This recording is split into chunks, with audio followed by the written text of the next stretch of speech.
আসলে এত কিছু আমার কাছে মনে হয় না, কারণ আমার বাবা একজন লেখক, থিয়েটার কর্মী, ডিরেক্টর, রাইটার, প্রোডিউসার। সো আমি আসলে আমার বাবাকে ছোটবেলা থেকে যা দেখেছি, আমি সবসময় আমার বাবার মতোই হতে চাইতাম। তো আমার কাছে ক্লাস 5-6 পর্যন্ত আমার মনে হতো যে সবার বাবারাই মনে হয় শুটিংয়ে যায়।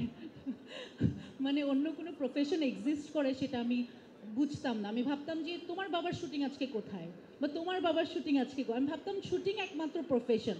সো আমি আসলে অনেক বছর আলাদা করে বুঝতে পারিনি যে এটা একটা আলাদা প্রফেশন। আমি ভাবতাম এই প্রফেশনটাই এক্সিস্ট করে। তো তার জন্য আমার মনে হয় সোজা হয়েছে। আর সারা জীবন নৃত্যশিল্পী হতে চেয়েছি ছোটবেলা থেকে, বাট আমাকে মানুষ চিনে অভিনেত্রী হিসেবে, সেটা অনেক ভালো লাগা। আমি আসলে একটা জিনিসই চাই, যে শিল্পের সবগুলো মাধ্যম যদি একটু প্র্যাকটিস করতে পারতাম। গানটা বাকি আছে আমার মনে হয়, গানও চেষ্টা করব।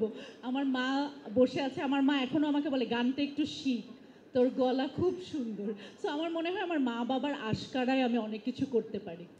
তাহলে কি দুটো লাইন আমরা এখনই শুনে নিব?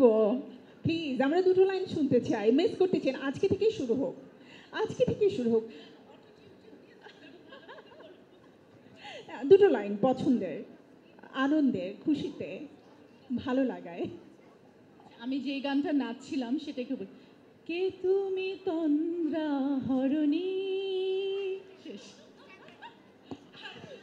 তন্দ্রা হরণী শেষ। মাতিম সাকিব, তুমি কি আছো? থ্যাংক ইউ, অনেক অনেক